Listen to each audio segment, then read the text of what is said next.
So nasty C, man, Yes, sir. nasty C in the building, man. You know, when you say nasty C, it gives the what do I say? The thought that there exists a nasty A, nasty B. Like, why did you skip the first two?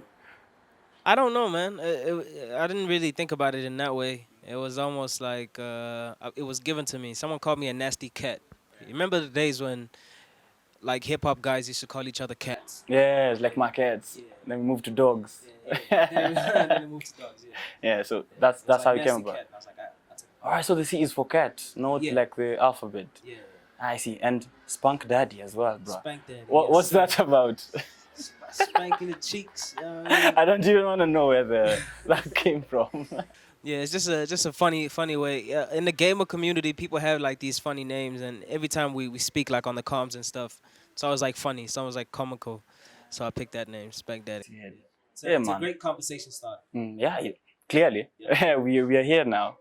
So now you when you were growing up, you mostly listened to Kwaito. I think that's the Not mostly. Mhm. It was just always playing around me because of where I come from. I come Yeah. from Durban, so. How come you were able to escape the influence to eventually probably become an artist in that particular genre, and you went to hip hop straight up? It was like I saw Ti for the first time. I saw a hip hop music video for the first time. I paid attention to music, and I really liked what I saw and what I heard. No? So I saw a lot of jewelry. I saw fly clothes. I saw pretty women. I saw fancy cars, and I was like, man, that looks like that's what I want. So then, ever since then, but Kwaito is always just like embedded in my roots. It's always been, since birth, because of where I'm from, obviously. And you have managed to stay on that hip hop vibe for like such a long time, though. Yeah. And considering that South African music keeps evolving with time, Yeah, always. the We always beats. like giving birth to new genres. Right now we have the popular Amapiano. It's Yes. really popular around here. Yeah. How have you managed to stay throughout that change in genres, but then you stick to your sound? See, with me, I always let it happen naturally, man. If naturally I don't feel like Amapiano is a place for me to be, then I don't do it. Just like Kwaito, Yeah. And you used to look up, as you said, you watched Ti, and you've mentioned this a couple of times. One of the greatest influences, Lil Wayne as well. You used to call yourself the Lil Wayne sometime back when you were a kid. Not really. I was a huge Weezy fan, so I used to like draw his tattoos on my face and yeah. My first profile picture on Facebook was Wheezy. Yeah, Yeah. probably mine too. And BBM, Lixit, all that stuff. Right, he was on something. Yeah. And now you managed actually to go to the US and be in the radio stations that played these guys that you used to listen to, and Yeah. even actually get to meet some of them. Yeah. How does that look like for you? Isn't it crazy? It is crazy, man. It's like a dream come true. It feels surreal whenever I'm in those settings.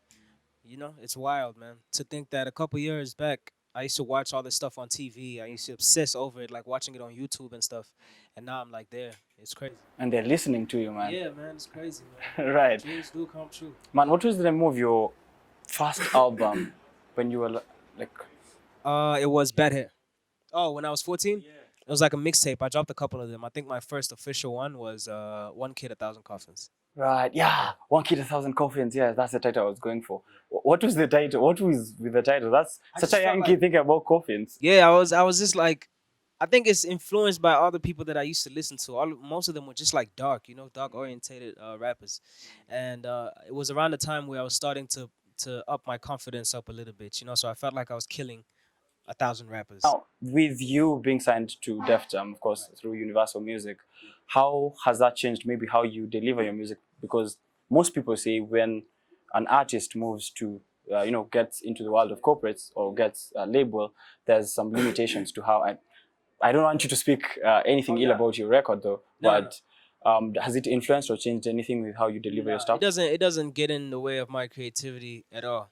It has nothing to do with how I make music, when I make music, how I release music. Maybe how I release music, yeah, because now it's like a bigger machine behind it. You know what I mean? But that's the only thing it pretty much influences, and it's like they help me get in touch with people that would have been harder for me to get in touch of. You know what I mean?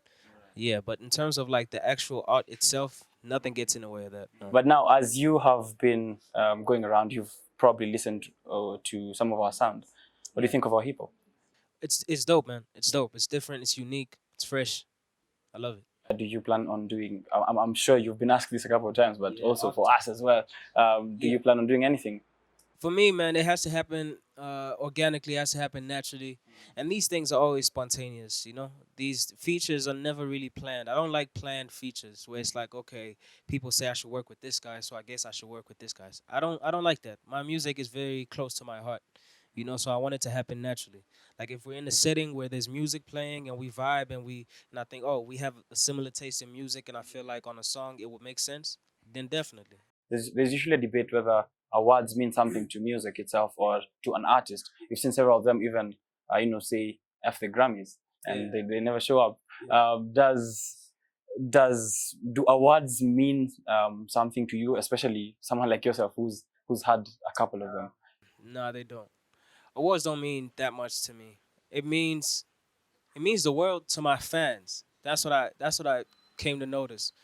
And that's why I embrace awards. It's truly just for my fans. If personally I had to have it my way, I would X myself out of all the award shows because it's like it's these people that never really listen to our music anyways. So why should they get to judge? Yeah, like I was in the studio making this with my emotions, thinking about my experiences, making it because it made me feel a certain way. And music might be my form of therapy. Why should I have some guy in a suit that doesn't even listen to me, that's 20, 30, 40 years older Older than than me? you, Yeah, man. why should they judge if my music is worthy or not? Right. So it never should get anyone down. Yeah, it never should. If you want to lose an award, it shouldn't mean nothing to you as an artist. Like if you make music purely because you're passionate about it, don't care about awards, man. It'll just break your heart because then now you're competing with a bunch of guys that you don't really know about.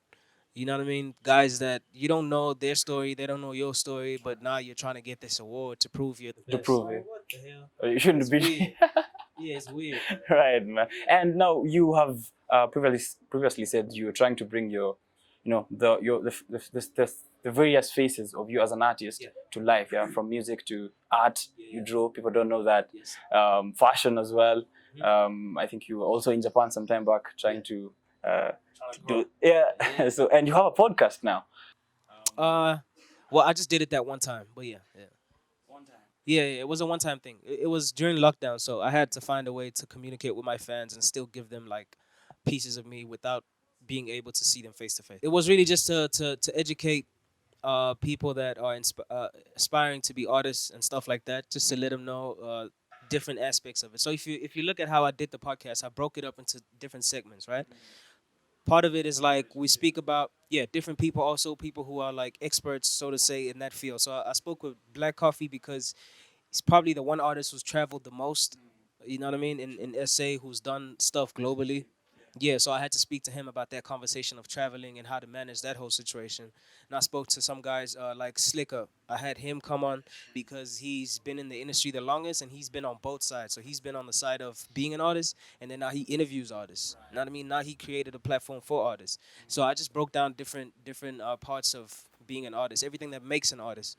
So it was really just to give people an insight on what it's like to be a full-fledged artist. You know what I mean? Just to give them gems. You know what I mean? So they know what to expect when they jump into the whole music. The coolest kid in Africa. That's how you go by. What is the worst or the not coolest thing that has happened to the coolest kid while he was on stage? The worst. Yeah, or the most uncool thing that has happened to you? Damn, I tripped on stage once in Ghana. I was doing a performance at an award show. I think it was the Afrima award show. Yeah, I tripped on stage. Luckily, it didn't make it onto the camera. It was just before I made like the camera. You know what I mean? So nobody really saw it. Just on the stage. Yeah, I was jumping on the stage. I had these crazy rock star boots on, and I think the two parts of it just hooked together. And I was just, but it was a quick. I got up very quickly, and I kept it moving.